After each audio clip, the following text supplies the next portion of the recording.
নমস্কার বন্ধুরা, সুলেখা রান্নাঘরে সকালবেলা জল খাবারের একটা তরকারি দেখাচ্ছি। কারি পাতা দিয়ে আলুর তরকারি। তা কিভাবে করছি দেখো, আপনাদের সাথে শেয়ার করছি। তো এইখানে দেখো 150 গ্রাম ছোলার ডাল ছিল, আমি 10 মিনিট ধরে ভিজিয়ে রেখে দিয়েছিলাম। আর যাদের হাতে সময় নেই, ভেজানোর দরকার নেই, প্রেসার কুকারে দিলেই সিদ্ধ হয়ে যাবে। তো এখানে প্রথম দেখো আমি 150 গ্রাম ডালটাকে দিয়ে দিলাম প্রেসার কুকারে। এখানে দুটো আলু বড় বড় সাইজের নিয়েছি, এখানে না কেটেছি, শুধু খোসাটা ছাড়িয়ে নিয়েছি। নিয়ে এবার আমি এখানে জল দেবো আন্দাজ মতন।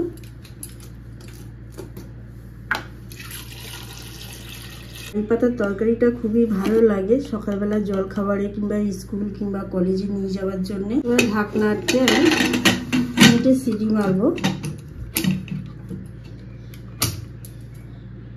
এটাকে ধরিয়ে দিয়েছি। তরকারি দিয়ে আমি লুচি করছি। লুচিটা দেখো প্রথমে একটু নুন দিয়ে দিচ্ছি, এদিকে ডালটা সিদ্ধ হচ্ছে। একটু সাদা তেল, একটু চিনি ভালো করে মেখে নেব শুকনো অবস্থায়। দিয়ে একটা ডো বানিয়ে তৈরি করে এটা ঢাকনা দিয়ে রেখে দেবো।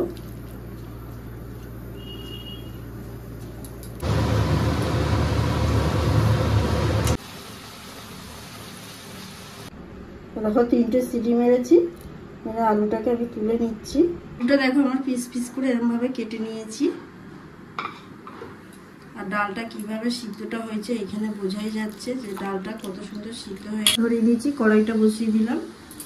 কড়াই গরম হয়ে গেছে, দিয়ে দিলাম সাদা তেল।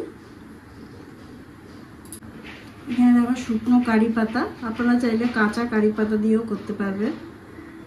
তেলটা গরম হয়ে গেছে, প্রথমে আবার কারি পাতাটা দিয়ে দিব।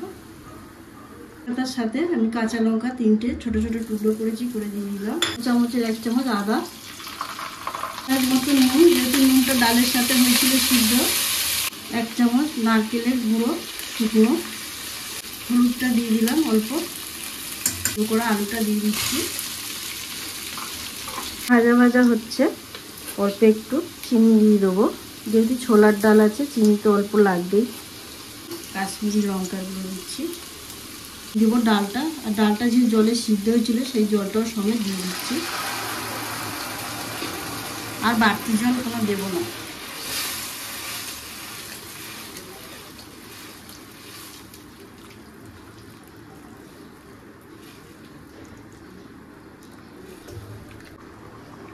অল্প অল্প ফুটছে, এই সময় আমি গ্যাসটাকে সিমে রেখে 5 মিনিট রেখে দেবো, দিয়ে তারপরে নামিয়ে নেবো। আবার খুলে নিচ্ছি, 5 মিনিট হয়ে গেছে। তো দেখো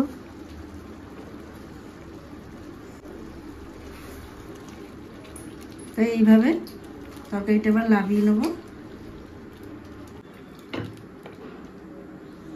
একদম সম্পূর্ণ কারি পাতার আলু দিয়ে তরকারি পুরো রেডি হয়ে গেছে। আর গরম গরম লুচি হোক পরোটা হোক, এই দিয়ে খেলে খুব ভালোই লাগবে। আর বাড়িতে লোকজন আসলে খুব সহজে তাড়াতাড়ি বানানো হয়ে যাবে। আর দেখে যদি ভালো লাগে অবশ্যই চ্যানেলটাকে সাবস্ক্রাইব করবে, লাইক করবে, কমেন্ট করতে ভুলবেন না।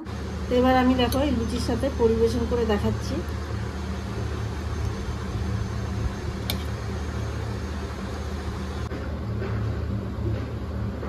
এবার বাড়িতে লোকজন আসলে এইভাবে নিরামিষ একদম সম্পূর্ণ তরকারি বানিয়ে দেখান।